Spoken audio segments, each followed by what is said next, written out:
Acho que podemos abrir aqui para os associados, ver se alguém tem alguma pergunta, algum comentário. Quem também estiver aqui hoje, a palavra é livre.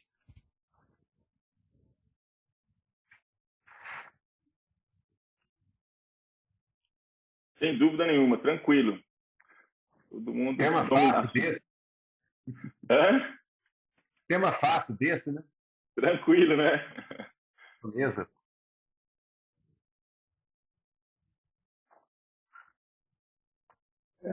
Helder, bom dia, Fred aqui da Bracel, tudo bem? Tudo bom, Fred? A gente viu até essa semana, a ANEEL esteve lá na Câmara e propôs algumas medidas aí para reduzir a tarifa, entre as quais a redução a retirada do ICMS temporariamente e tal, e enfatizaram, foi o Davi até que foi lá, que a passagem da CDE aí para o Tesouro, né? Tirar da conta dos consumidores. Assim, na tua avaliação, essas são as medidas mais interessantes, mais oportunas, ou teriam outras? Porque a gente viu, a CDE tiraria mais ou menos 5 e pouco por cento da tarifa. Não sei, o que você acha? São as medidas mais adequadas ou tem outras que deveriam ser mais eficazes? Fala-se muito, né? 5% a CDE? Dá só 5%? O El demonstrou aí. A média, lá, um dos primeiros slides aí. Está falando desse, considerando todos os consumidores, vamos pegar aqui de novo.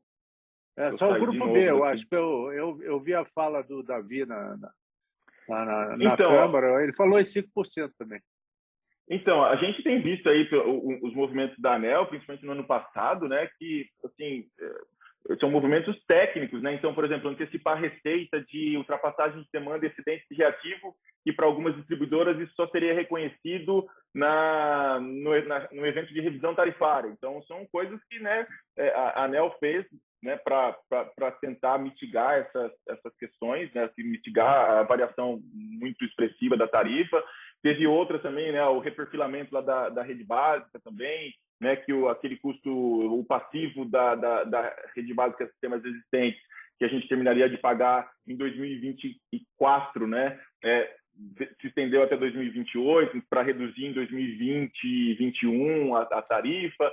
Teve também, né, várias outras medidas, a utilização lá do crédito de Itaipu, do excedente lá de Itaipu.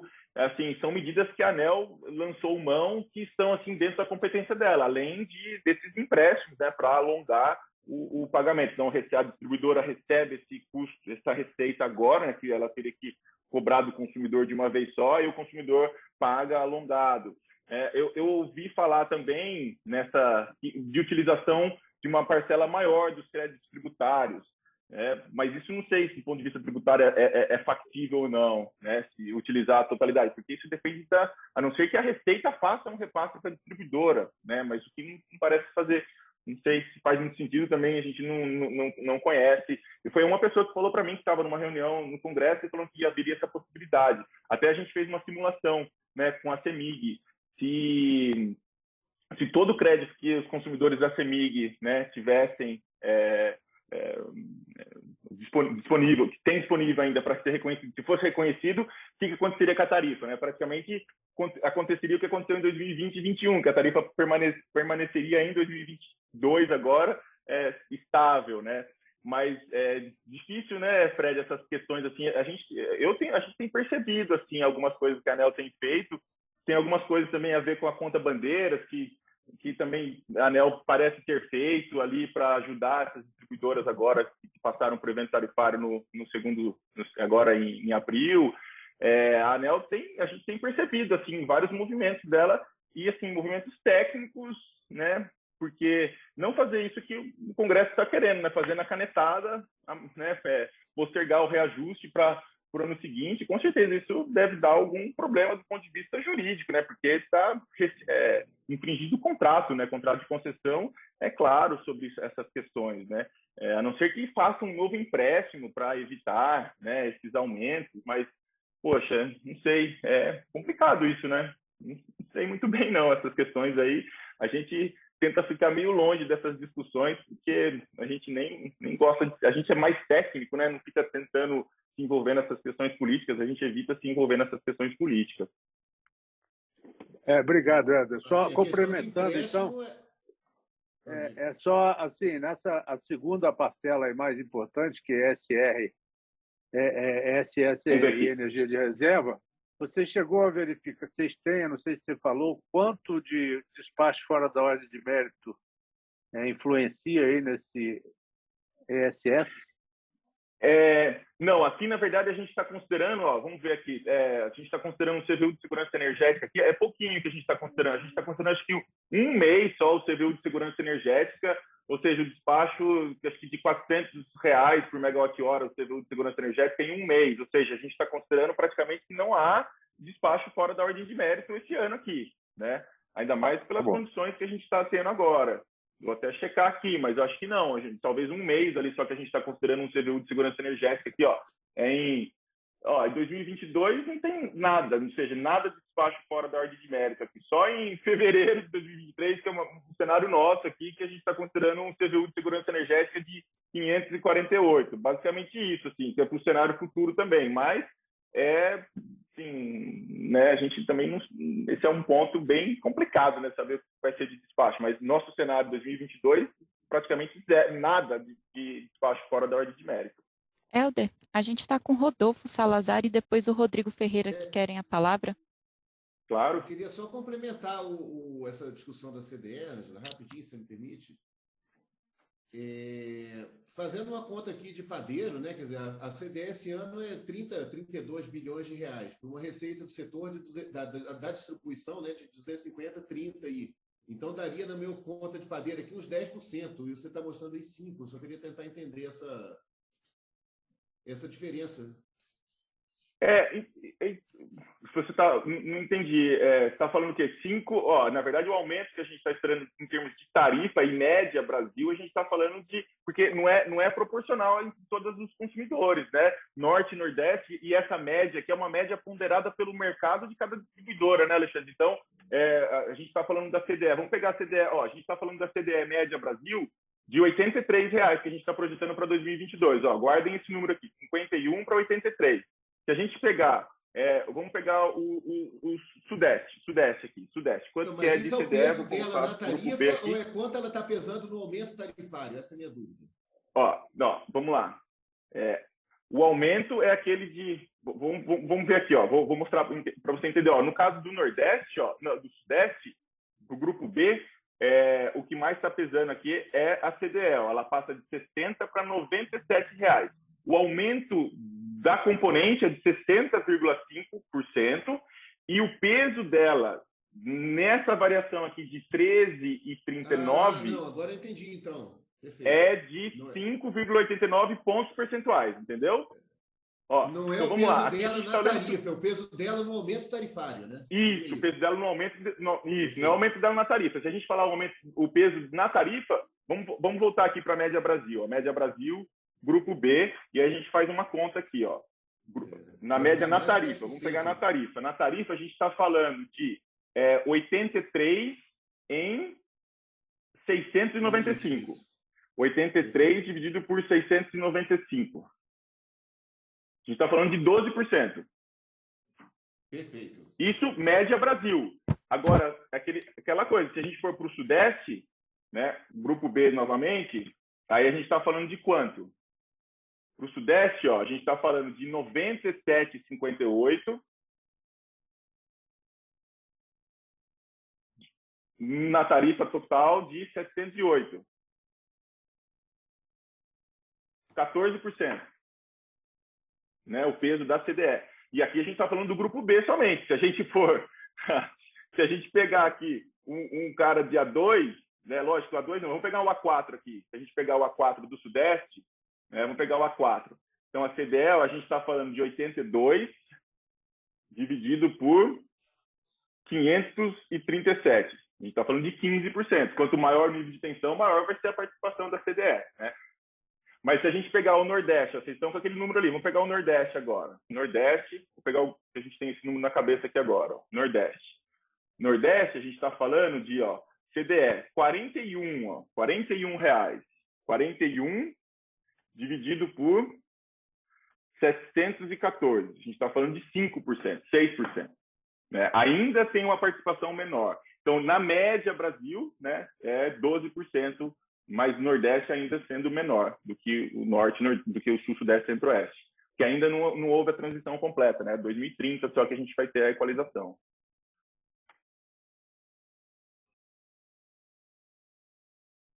Perfeito, está entendido. Obrigado.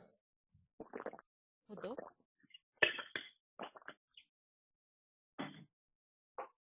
Posso seguir aqui, pessoal? Vocês me Pode ouvem sim. bem? Estamos ouvindo. Em primeiro lugar, parabéns à Abracel pela iniciativa de fazer esse papo com a TR, é muito interessante, muito produtivo, e até como sugestão da gente repeti-lo com mais frequência, aí, porque essa questão de tarifa é um negócio que realmente dá uma mão na cabeça, são muitas componentes, e em particular, parabéns pela apresentação, e eu queria te fazer uma pergunta, enfim, você mostrou um dado ali, mas para você explorar com mais detalhes, com relação à encargo de energia de reserva. Né? Você mostrou um gráfico aí, com a evolução da Conea e, enfim, expectativa da evolução da Conea, expectativa de gasto de energia de reserva, que eu fiquei chocado, né? Para não falar outra coisa. É um custo extremamente alto, não que a gente imaginasse que isso não fosse acontecer no futuro, mas eu queria que você explorasse isso um pouco melhor, porque isso realmente é um negócio que vai ser extremamente representativo quando a gente fala de 5 a 10 anos. Né? Se você soma isso, o custo da questão da geração térmica, da Lei 14.000, me falou o número aqui agora. 182. 182 que você estava comentando, a gente está falando de uma tarifa de energia para todo mundo, sem exceção, cativo ou livre, que vai ser uma estupidez. Por favor, se puder explorar um pouquinho mais isso. Claro.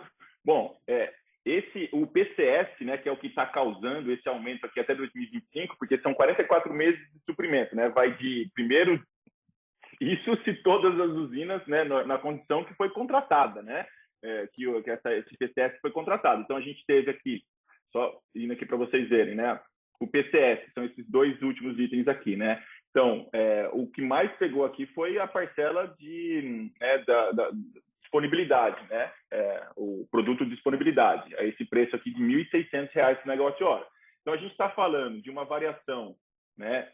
Pegando aqui, deixa eu voltar aqui para 2022, aqui, ó, de receita fixa, e não, olha só, esse PCS, para vocês terem uma ideia, a gente está falando desse, então, aumenta esse daqui pela inflação aqui, coloca, sei lá, uns 10% aqui, mais R$ 800 por megawatt-hora. A diferença, que dá, na verdade, uns 12 bilhões de reais, a gente está falando do custo anual do PCS, são 12 bilhões de reais, né?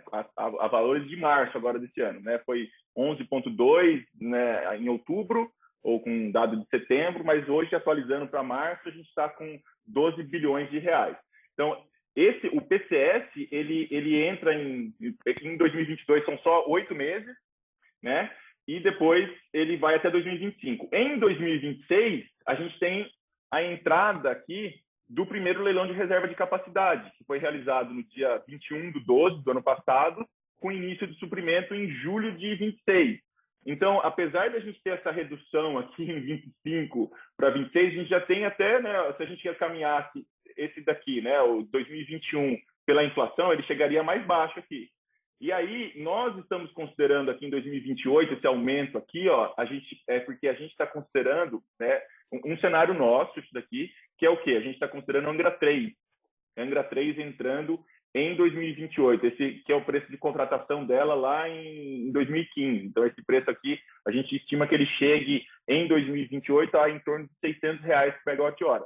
E também Angra 3 talvez nem entre como, assim, pelo que está lá no texto da lei, a gente colocou aqui como energia de reserva, porque a ANEEL ainda não regulamentou como é que vai se dar, de fato, né, o pagamento. Mas pode ser que Angra 3 tenha um caráter semelhante ao Proinfa também, né? De qualquer forma, né, pelo menos seria uma energia que ou cotiza e distribui, tipo Itaipu. cotiza e distribui, que é o Proinfa, né? Você cria cota para consumidor Tipo um livre e Proinfa, regulado. né? Isso aí. Isso aí, é um Proinfa. Né? Então, aqui a gente colocou como energia de reserva, mas poderia ser, né? Tem cara de um Proinfa. Né? Então, por isso que está aumentando aqui de novo. Isso aqui que a gente vê da Coner, assim, depende também do cenário de PLD que a gente considera. Né? A gente está considerando um cenário de PLD aqui que, considerando esses custos de energia de reserva, o saldo vai ficar negativo, né? Porque é um custo muito elevado que a gente passa a incorrer. Né? Basicamente isso. Não sei se tem mais alguma coisa que você quer que eu fale em relação a isso. Não. Agradeço aí a você ter detalhado mais, estou consternado aí com os números, porque realmente são extremos. Mas olha só, assim, a gente está até preparando um artigo a respeito para detalhar essas questões de energia de reserva, mas se isso for um som bom aí para os seus ouvidos, é o seguinte, que da receita fixa, né, desses 12 bilhões de reais,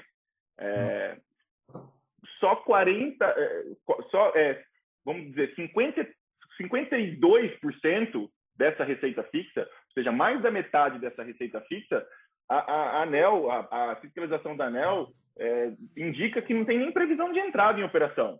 Ou seja, se passar a partir de 1º de agosto, né, e não entrar em operação em 1º de agosto, pela regra que está estabelecida pela portaria número 4 do MME, os contratos seriam rescindidos. Ou seja, a gente já teria uma redução de 52% da receita fixa. Então, o que eu ia falar, né? A gente está falando aqui de 12 bilhões de reais do PCS por ano, só de receita fixa. Quando a gente considera também o custo variável, se todas as usinas operarem, né, depende do despacho também, mas se todas elas operarem a plena carga, no momento que escasseça, se no ano elas operem o tempo todo, a gente tem que somar esses 12 bilhões mais 3, que é de custo variável. Perfeito, Helder. Muito obrigado, viu? Rodrigo. Bom, Helder, estamos chegando ao fim, não tem mais ninguém com a mão levantada, eu sou o último. Aí uma última pergunta para você, olhando mais para médio e longo prazo, um dos temas que tem aí tumultuado a pauta do setor e sido uma pauta frequente, inclusive na imprensa nacional, são as térmicas da Eletrobras, né? E aí há uma discussão sobre custos, benefícios que ela imputa ao sistema e etc. E tal. Vocês já deram uma olhada no impacto desses 8 gigas com 70% de inflexibilidade contratados na lei de capitalização da Eletrobras? Como é que vocês estão enxergando esse acréscimo aí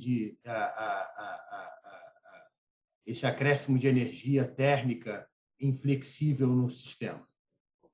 Pois assim, tem muitas incertezas ainda, né? O próprio Ministério na portaria, nesse decreto que eu comentei com vocês, é o decreto 11042, né? Que ele estabelece a regra de cálculo do preço, de atualização do preço teto, né? Porque tem um preço teto que vai ser definido, que foi definido lá é o mesmo preço teto do leilão A-6 de 2019, que foi de R$292 por megawatt-hora, e ele é atualizado segundo essa fórmula, né, que ninguém sabia muito bem que ia ser uma fórmula dessa, pensava que ia ser só pelo IPCA, quando estava na discussão da consulta pública, da medida provisória, mas aí, né, estão falando também sobre essa parcela variável aí, sobre essa atualização, que aí depende de uma série de fatores, depende de Henry Hub, depende que são incertezas que a gente não dá para saber o que vai acontecer, né? Com preços de Henry Hub, tem aquele Japan Korea Marking, né? Que é um outro índice também de preço de gás. Então, é uma composição que, para o futuro, a gente não sabe como é que vai se comportar isso daí. Então, assim, tem muitas incertezas. O próprio Ministério mesmo coloca nesse decreto que ele vai publicar ainda várias outras portarias, para dizer como é que vai se dar, se essa energia vai ter lastro ou não, onde vão ser instalados, porque imagina só, né? Onde que vão ser construídas essas térmicas? né, a gente lendo lá o PDE 2031, a gente vê que, né, a EPE fala, olha, né, a gente vai fazer, difícil a gente saber fazer um planejamento de transmissão, por exemplo, sem contar gasoduto, né? Não vamos tirar o gasoduto aí e deixar para outro setor cuidar do gasoduto. Falando de transmissão, né? A EPE fala que está fazendo uns esforços para tentar entender quanto que vai ser, qual vai ser o custo dos ativos de transmissão que vão ser necessários para interligar, né, essas usinas ao sistema interligado, mas vai depender do ponto exato onde essas usinas vão se conectar. Até a EPE fala que, lógico, vai buscar o caminho mais curto, mas também tem que ver que, né, as próprias renováveis já estão tomando boa parte da capacidade de transmissão. Então, né, isso tudo assim são muitas incertezas que a gente tem ainda pela frente, né? Em termos de impacto, assim, a gente fez algumas considerações, a gente tem alguns cálculos assim que a gente faz, mas a gente até até difícil falar sobre eles, assim, porque muita coisa pode acontecer, Rodrigo, é bem complexo. Mas para vocês terem uma ideia, em termos de tarifa, assim, para vocês materializarem em relação ao que pode acontecer em termos de tarifa, com o cenário que nós estamos considerando, que é o preço teto de 292 com um deságio de 15%, e esse preço atualizado com base no decreto 11042, né, vou mostrar para vocês como é que vai ficar, né, em termos de tarifa, né, pela nossa projeção, que pode mudar dependendo do que acontecer, né. Em 2026, com a entrada de 1.000 megawatts, é de R$ 9,70 por megawatt-hora, depois vai para R$ 29. Em 2028, R$ 60 por megawatt-hora. Quando tiver lá os 8.000 megawatts, aí passa de 60 reais, passa de 80 reais por megawatt-hora, né? Então, não é pouca coisa, não. Mas, assim, tudo isso com algumas incertezas que a gente tem ainda que, né, conforme o Ministério for publicando as portarias, os decretos, né, para regulamentar o assunto, a gente vai tendo um pouco mais de clareza e vai poder, né, afunilar um pouco mais aí as incertezas.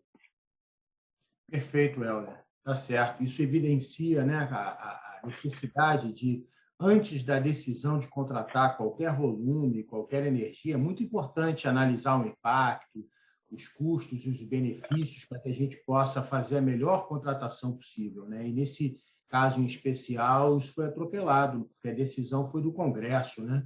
E não foi dos órgãos técnicos a quem cabe tomar essa decisão. E eu digo isso sem nenhuma crítica à termoeletricidade, à inflexibilidade, nada disso, muito pelo contrário. Todo mundo aqui sabe quais são os atributos das fontes, a relevância que cada uma empresta para o setor. Eu faço uma crítica à forma como isso foi imputado, quer dizer, vocês, grandes especialistas, não só foram surpreendidos com o decreto, né? A gente tinha ideia de que o preço teto seria atualizado pelo IPCA, e não é nada disso. Hoje, mesmo com o decreto, não é possível se calcular o preço futuro dessa energia na medida em que há diversos elementos variáveis que vão flutuar a todo momento até que essa contratação seja feita. Então, tá bom. Bom, Helder, muito obrigado, tá certo, pelo teu tempo. Parabéns aí pelo todo o trabalho desenvolvido pela TR. Eu vi que você utilizou durante grande parte da tua apresentação a plataforma 7, né, desenvolvida pela TR, em que os usuários conseguem fazer suas simulações e olhar fotografias específicas sobre esse complexo tema que é tarifa no Brasil. Certo? Então, me permite uma última pergunta, Rodrigo, uma última explorada aí no Helder, antes da gente encerrar, só continuando esse assunto das térmicas, que eu vi no cálculo ali dele que você considerou só a receita fixa, né? Mas são térmicas aí, eu não sei qual é o CVU dessas térmicas, mas provavelmente muito acima do custo marginal de expansão aí, e que vem com uma inflexibilidade de 70%, né? Isso também não gera um custo adicional aí nas tarifas? Então, na verdade, a gente está considerando 100% de flexibilidade. A gente está usando a mesma filosofia da energia de reserva, né? A gente está tentando, né, desenvolver aqui uma forma da gente considerar, mas aí depende também de uma expectativa de despacho desses 30% aí, né? Então, assim, e do CVU, esses 30%, como que eles vão gerar, né? Vai gerar totalidade ou não? Então, mas a gente está trabalhando nisso. Vamos, quem Mas sabe, nos numa 70 próxima da oportunidade aí. inflexibilidade, você já tem um sobrecusto aí, né? Nos 70 da inflexibilidade, que é certeza de despacho, digamos assim. Você já tem um aumento Isso. de custo aí de. Tem um aumento aí nesse caso, né? Mas porque se nenhuma for despachada, a gente está considerando esses 30% aí sendo despachados, né? Na verdade, assim, a gente considera que todos esses 8.000 megawatts seriam contratados, né, com inflexibilidade e no mesmo modo da energia de reserva. Então, lógico, a gente está trabalhando nisso, mas, né, espera que, quem sabe, numa próxima oportunidade aí com vocês, a gente já tenha cria um cenário de despacho e um cenário de custo variável aí para a gente poder simular algumas possibilidades. Daí a gente vai ter um número mais próximo do que de fato vai acontecer. Perfeito. Maravilha, Helder. Obrigado, tá certo? Vamos marcar mais vezes, né? Quem sabe a gente não amplia essa nossa cooperação Abracel, TR Soluções, para uma rotina dessa conversa sempre que for necessário. Acho que é um assunto recorrente, né? E a análise de vocês é sempre muito bem-vinda. Obrigado, tá certo? E até a próxima Sexta Livre. Boa sexta a todos. Bom final de semana. Valeu, pessoal. Obrigado. Um abraço para vocês. Tchau, tchau. Tchau, Helder. Obrigado. Tchau, tchau, pessoal. Tchau, tchau. Valeu. Obrigado, Helder. Tchau, tchau. Tchau, valeu, Helder.